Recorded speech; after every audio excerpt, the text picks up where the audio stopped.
자, 4-1 자연 선택과 생물의 진화라는 놈을 소개해 봅시다.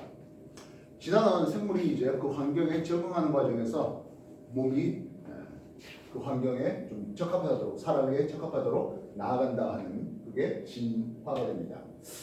이 진자가 한자어로 나아갈 진자를 써요.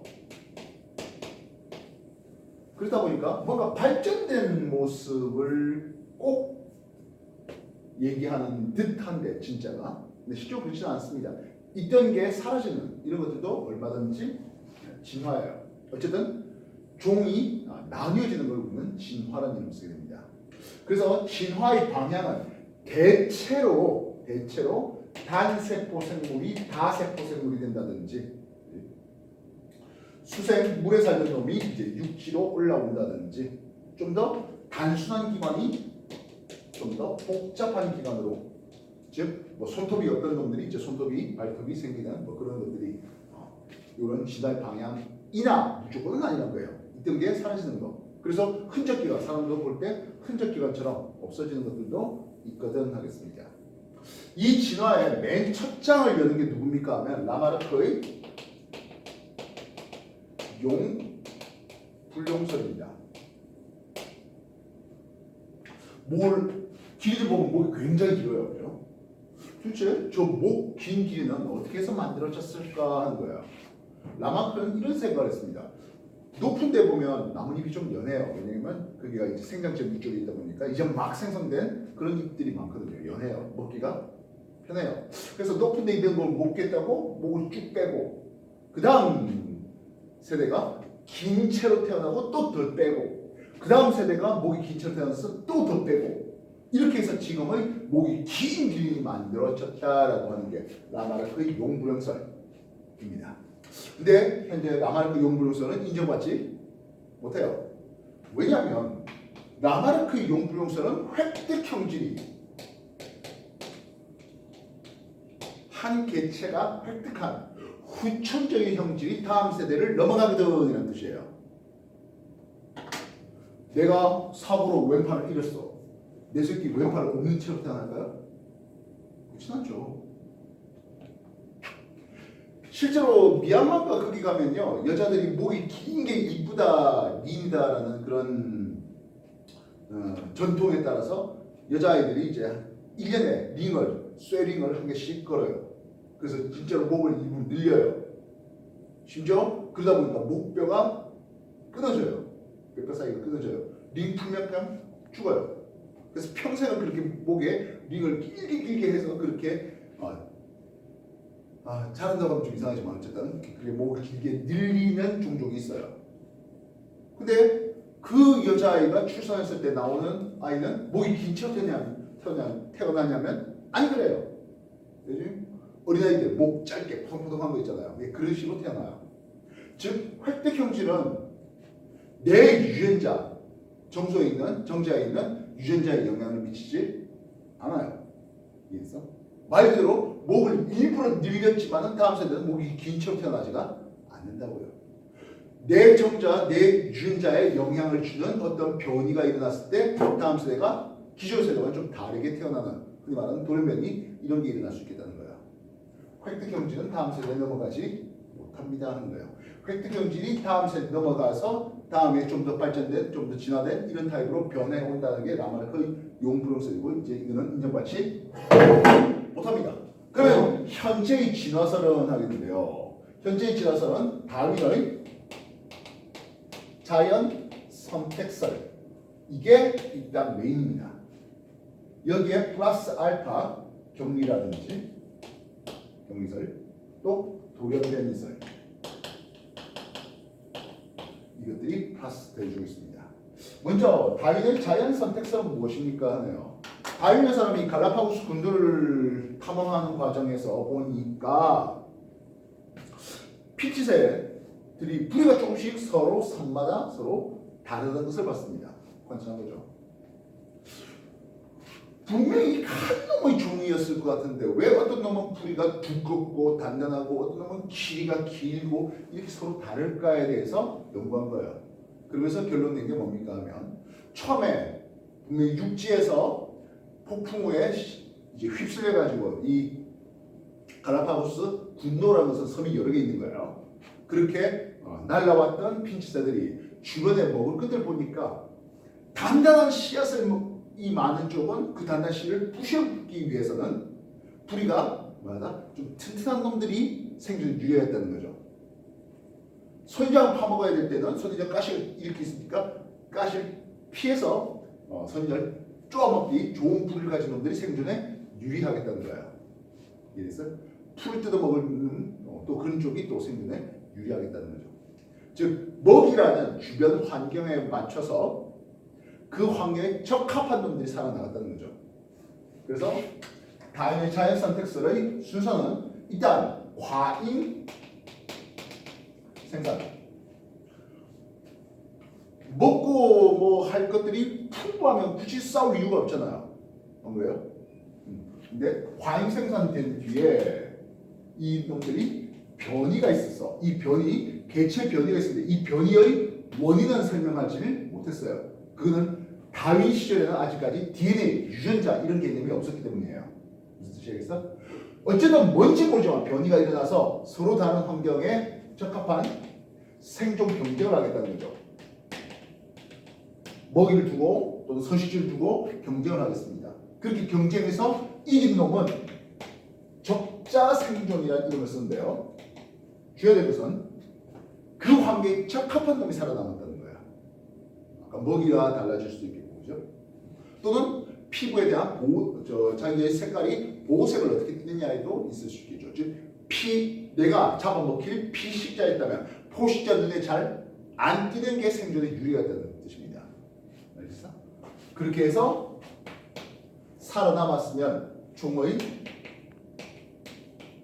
분화가 일어나겠고 이 종의 분화가 곧 진화다 하겠습니다. 실상 우리가 진화라는 말의 의미는 종의 분화를 뜻하는 겁니다. 서로 하나의 종이 달리 나간다는 거죠. 종이라는 게 뭡니까 하면 생물을 나누는데 가장 기본 단계로 종, 소, 과, 목, 강, 문, 개 이렇게 쓰죠. 개는 5개 기억나십니까? 그렇게 해서 종. 이 종은 생식적인 경리를 가져서 같은 종들끼리는 교배해서 생식 능력이 있는 새끼를 낳을 수 있고 서로 다른 종은 교배 자체가 불가능하거나 또는 혹 가능한다 하더라도 생식 능력이 없는 자손이 태어나는 것을 다른 종합니다. 진돗개하고 뭐 욕실할 테러 이런 것들은 하나의 종입니다. 그래서 잡종에서 믹스견 나오잖아요. 그 믹스견도 또 다른 종들, 또 다른 새끼를 만들어낼 수 있습니다. 같은 종입니다. 호랑이하고 사자가 자연 상태에서 만날 일은 없죠. 사자는 초원에 살고 호랑이는 산에 살고 그렇기 때문에요. 근데 에버랜드 사파리 이런 데서 그냥 사파리라고 합니까? 뭐 동물원에서 같이 살게 하다 보니까 희한하게 이제 새끼가 나오네요. 라이거라고 하는 그런 새끼가 나옵니다. 근데 그는 생식 능력이 없어요. 그래서 호랑이하고 사자는 서로 다른 종이다 이렇게 표현하는 겁니다. 생식적인 경리가 있어서 교배가 안 일어나면 서로 다른 종, 경리가 생식적인 벽이 없어서 서로 교배가 일어나면 같은 종 이렇게 쓸 수 있다고요. 알겠습니까? 말하고 당나귀가 교배에서 나온 게 노새예요. 그래서 노새는 생식 능력이 없는 이렇게 됩니다. 그래서 말하고 당나귀는 서로 다른 종 이렇게 불러주는 거라고요. 그래서 그리고 이 변이라는 부분은 무조건 그 환경에 적합한 놈이 살아남는 뜻이에요. 아까 먹이를 두고 갈라파고스군도 핀치새들은 먹이를 두고 했다면 영국에 후추나방이라는 놈이 있거든요. 검은색 색깔 띤 놈과 흰색 색깔 띤 두 종류가 있어요. 산업혁명 전에는 숲이 울창하고 지의유라해서 균류하고 이런 것들이 좀 섞여 있는 놈들인데 지의유가 숲을 하얗게 덮고 있었습니다. 그때는 흰색 후추나방은 포식자인 새의 눈에 잘 안 띕니다. 검은색 후추나방이 좀 더 잘 띄었죠. 검은색 후추나방이 잘 잡아먹겠어요. 검은색이 생존에 무조건 불리합니까? 하면 또 그렇지는 또 않네요. 그렇게 어쨌든 뭐 조금씩 살아남은 놈들이 산업혁명을 통해서 이제 석탄을 태우는 과정에서 산성가스들이 많아지면서 지유류가 사라지네요. 석탄 가루들, 탄가루들이 또 숲을 덮어서 숲이 오래시켜져졌어요. 이제는 반대가 되네요. 오히려 까만 놈들은 어떻다고요? 보호색이 되겠죠. 흰 놈들이 눈에 띄어요.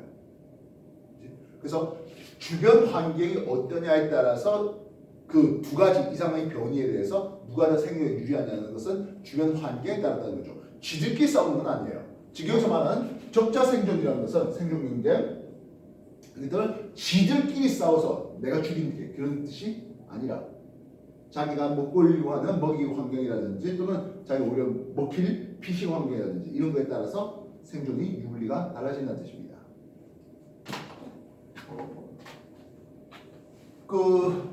과거 이제 유전자 발현에 대해서 저번에 한번 소개한 적이 있었습니다. 그러면서 남모양 적혈구 빈혈증 기억나십니까? 염기 서열 하나가 바뀌면서 들고 와야 될 암소의 종류가 바뀌고 그렇게 해서 만든 단백질의 입체 구조가 달라져서 적혈구가 동글동글해야 되는데 남모양이 돼버린 거예요. 이랬습니다. 그러다 보니까 산소 운반 능력이 현저히 떨어져요. 심지어 이 남모양 적혈구 빈혈증 환자들은 이 적혈구가 혈관을 돌아다니다가 쉽게 혈관에 걸려서 쪼개져요.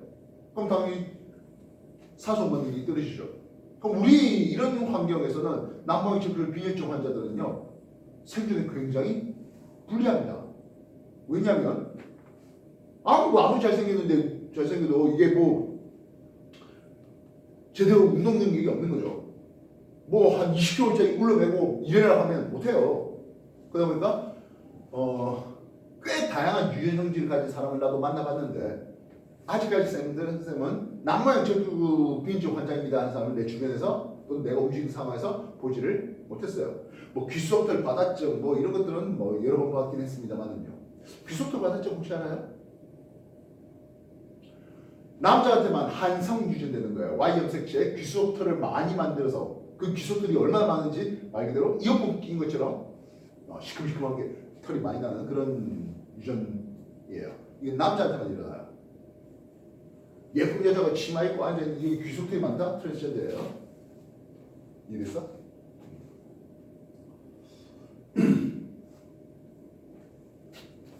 근데 말입니다. 이 남모양 적혈구 빈혈증 환자는 우리나라에서 분명히 생존에 불리합니다. 뭐 실제로 우리나라뿐만 아니라 전 세계 대부분의 나라에서 불리합니다. 근데 유일한 나라가 있어요. 어디입니까? 하면 말라리아가 창궐하는 중앙아프리카 지역이에요. 그 왜 하는데 말라리아가 원생 생물 쪽에 있는데요. 적혈구에 기생을 해요. 적혈구 파괴해요. 그러면서 고열과 함께 사람을 목숨을 잃게 만들어요. 근데 적혈구, 동그란 적혈구 말고 남모양 적혈구에는 말라리아가 못 살아요. 그래서 근육 우락부락하고 일도 잘하고 했던 그 새끼가 다음날 안 나와. 일 시키고 내가 부리는데 안 나와. 왜 그래 하니까 말라리아 걸려 죽었대요. 근데 남모양 적혈구 빈혈증 이 사람은 말라리아 안 걸려요. 그게 살아가는 거죠. 그래서 우리나라에서는 채 0.1%는 뭐 0.01%도 안 될 그 유전자는 남모양 적혈구 빈혈증 환자는 중앙아프리카에서는 거의 20% 이상의 유전자를 가지고 있습니다. 오히려 생존에 유리하다는 거죠. 그게 나중에 누적되다 보면 더 이상 교배가 될 수 없는 지경에 이르게 되면 사람종도 두 종으로 나뉘어질 수 있겠다는 생각을 해줄 수 있죠. 그래서 지금은 우리가 황인종이다, 백인종이다, 흑인종이다 이렇게 종을 구분하죠. 실제로는 새끼 만들어집니다. 혼혈, 그죠? 그리고 그것도 계속 나오죠. 결국엔 사람은 하나의 종이다라고 현재까지는 알려져 있습니다. 그리고 말씀하신 그런데 누적되다 보면 더 이상 교배가 불가능한 어떤 지경에 이르러질 수도 있겠다. 그러면 종이 분화되면 사람종도 두 개의 종으로 나눌 수 있겠네요. 이해됐습니까? 자, 그렇게 자연 상태로 봤는데요. 경리, 아까 섬이라는 곳에 또는 하나의 어떤 초원이 있었는데 그게 이제 물길이 생기고 침식이 이루어지면서 이제 더 이상 만날 수 없게 떨어진다면 이후에 나중에 그 하천이 메꿔지면서 다시 만나게 되는데 그때는 서로 다른 환경에서 살다 보니까 이제 누구세요 하는 일이 벌어지면 종이 나눠질 수도 있겠죠. 있겠다는 겁니다. 돌연변이 아까 말했던 방사능이라든지 뭐 여러 가지 원인에 의해서 또 그리고 유전자의 어떤 삽입 이런 것들도 있거든요. 그런 것들을 통해서 변이가 일어났고 그 변이가 보통 일반적으로 생존에 불리한데 생존에 유리한 변이가 있었다면 그 다음 세대 이어가기가 유리하다면 그러면 이제 요 진화가 일어날 수 있다는 거죠. 되겠습니까? 그래서 일단 기본은 다윈의 자연선택설이 메인이고 그걸 바탕으로 경리와 돌연변이를 더 플러스 하겠다는 겁니다. 이해했습니까?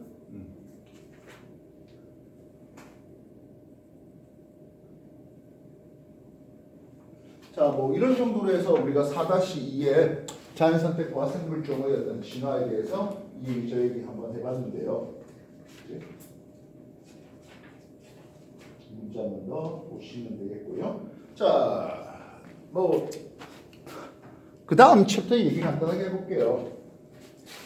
그 다음 챕터는 이제 생물 다양성에 대한 내용입니다.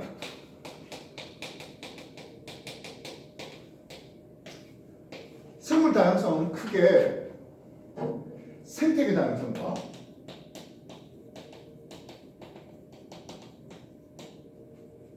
그리고 종 다양성 그리고 유전적 다양성 이렇게 이제 구분합니다. 가로 세로 100km 공간을 준비해봤습니다. 싹 다 풀만 있는 초원인 지역과 산도 있고요, 초원도 있고요, 늪지도 있고요, 강도 지나가고요, 바닷가에 있어서 갯벌도 있고요. 그러면 후자가 생태계 다양성이 뭐하다? 다양하다. 생태계 다양성이 다양하다. 이렇게 표현할 수 있습니다. 있습니까? 그럼 똑같은 풀밭을 봤는데 벼만 잔뜩 심어져 있어요. 다른 것들은 잡초라고 다 뽑았네요. 그렇지 않고 벼도 있고 다양한 잡초들이 다 살아가고 있는 그 쪽이라면 종 다양성이 역시 후자 쪽이 더 다양하다 하겠습니다. 이후에 유전적 다양성. 우리가 예를 들어서 무당벌레에 보면 무당벌레의 날개 모양이 점 패턴이 서로 다 다릅니다. 그것들의 유전적 구성이 서로 달랐기 때문에 그 바깥 형질을 결정하는 유전자의 구성이 서로 달랐기 때문에 이렇게 될 수 있는 거죠. 알겠어? 그렇게 유전적 구성이 달랐을 때 혹 뭐 환경이 나빠졌다, 더 건조해졌다, 또는 더 뭐 습해졌다, 더 온도가 올라갔다 내려갔다 이런 여러 가지 다양한 환경 변화에 대해서 하나의 유전자만 잔뜩 다 똑같은 유전자만 가지고 있었다면 생존에 불리할 텐데, 그렇지? 생존 적응 못하면 싹을 다 죽어야 될 거 아닙니까?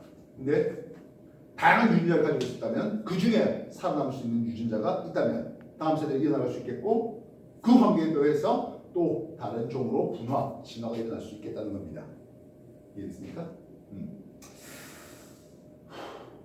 바나나는 무성생식을 바나나. 우리가 바나나 보면 씨가 없잖아요. 야생의 바나나는 씨가 있어요. 다시 말하면 유성생식이에요. 그래서 현재의 바나나는 무성생식을 통해서 그러니까 이제 영양생식이라고 하죠. 줄기를 꺾어서 이제 땅에 심고 새로운 이제 개체가 만들어지는 것을 봅니다. 다시 말하면 하나의 모두 다 동일한 유전자죠. 왜냐면 무성생식이니까요. 그러다 보니까 처음에 우리가 심었던 맛 좋은 그 바나나는 그 곰팡이 계열로 알려져 있는데요. 그게 의해서 단멸종됐습니다. 그래서 이후에 새로운 바나나 종을 또 개발해가지고 지금 쓰고 있고 또 이제 또 그게 또 바나나를 몰살시키는 곰팡이가 또 일어나고 있다고 하네요. 그래서 조만간 우리가 먹는 바나나는 더 이상 먹을 수 없는 상황이 벌어질 거다 하고 있습니다. 유전적 다양성에 대한 내용이에요. 이해됐습니까? 그래서 이런 종 다양성을 지켜야 되는 이유가 무엇입니까? 또는 유전 다양성을 지켜야 되는 이유가 무엇입니까? 하네요. 일단 우리가 많이 필요한 거죠. 뭐 의복 자원일 수도 있고 식량 자원일 수도 있겠고 그리고 의약품의 기초 원료가 되는 것일 수도 있겠습니다. 아스피린이라는 진통제가 어떻게 나왔습니까? 하면 동서양이 거의 비슷하게 발견한 물질이에요. 벚나무 껍질 달에 먹으니까 해열 진통 효과가 있었다는 동서양이 서로 다 알았습니다. 그래서 그 벚나무 껍질에서 뭐가 이 해열 진통 효과가 있을까를 찾아보니까 뭐가 나온다고? 아스피린 원료 물질을 발견했어요. 그리고 그 구조를 알아냈고 그래서 다량 인공적으로 합성하기 시작했습니다. 만약 그 버드나무가 이 구조를 알아내기 전에 멸종했다면 아스피린 암컷은 탄생할 수가 없었겠죠.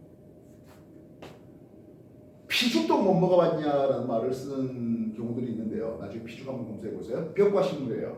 근데 눈에 잡초로 피가 나는 거예요. 그래서 피를 뽑는다. 그게 이제 잡초를 제거한다는 표현을 쓰고 있습니다. 농사 짓는 사람이 가장 많이 해야 되는 일 중에 하나가 벼농사에서 피 뽑는 거예요. 벼하고 비슷하게 생긴데 벼보다 웃자라요. 당연히 식량으로서의 가치는 없으니까 피를 뽑는데요. 전북대 농대에서는 그 피를 키워요. 잡초를 키워요. 왜 합니다. 예, 그 피에 사람한테 유용한 즉 약품의 원료가 될 수 있는 게 있지 않을까 하는 생각이고 실제로 그걸 통해서 뭐 혈액 건강에 개선될 만한 그런 물질을 찾고 있는 중입니다. 알겠어요? 그래서 하나의 종이라도 그냥 허투루 보낼 수는 없다는 거죠. 그 이제 의약품의 기초가 되는 것들은 대부분 다 그런 데서 이제 보관되어 있는 것들입니다. 주목나무라는 나무가 있어요. 주목나무. 거기서 이제 항암제 이런 원료 물질을 또 찾고 이런 것들입니다. 그래서 주변에 굉장히 다양하게 있는 그런 생물종들로부터 유래한테 유용한 그런 것들을 찾아내라 하는 것들이죠.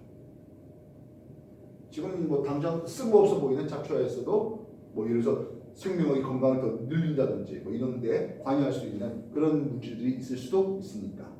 이해됐어요? 그래서 생물 다양성의 중요성이 있겠고요. 그 다음에 이 생물 다양성의 중요성이 감소시키게 만드는 원인이 있겠죠. 결국엔 서식지의 파괴가 제일 중요한 거겠네요. 뭐 산을 깎아가지고 사람들이 주택지를 만든다든지 산을 관통하는 도로를 뚫는다든지 도를 뚫어버리니까 로드킬이라든지 이런 것들도 당할 수도 있겠고 그렇습니까? 그 외에 환경 오염도 있을 수 있겠고요.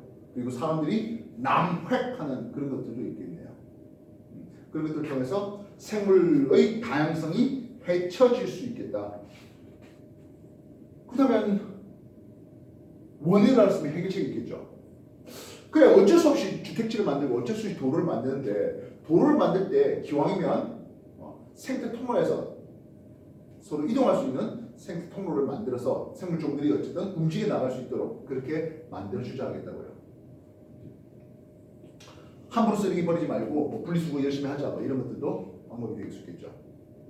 그래서 개인적으로 할 수 있는 것들 아까 뭐 쓰레기 분리 이런 것들이 있을 것이겠고 사회에서는 뭐 군인 공무원을 지정한다든지 생태 통로를 만들달라 이런 것들도 있겠고요. 국가적으로 서로 간의 국가 간에 이제 요 협약을 맺어서 이런 예를 들어서 고래를 뭐 얼마 이상 잡지 말자 뭐 이런 것들도 있을 수 있겠죠. 그런 것들 굉장히 도덕적인 얘기들이 뒤에 실려 있는 것을 볼 수가 있습니다. 이해됐습니까? 자 일단 오투책에 있는 문제를 푸는 게 먼저 될 것 같습니다. 추가적으로 자연선택과 생물의 진화와 그리고 생물 다양성의 보존 등에 대해서 프린트 75문제씩 나눠줄 테니까 뭐 나중에 한 번 더 볼 수 있도록 하십시오. 알겠습니까? 정리하세요.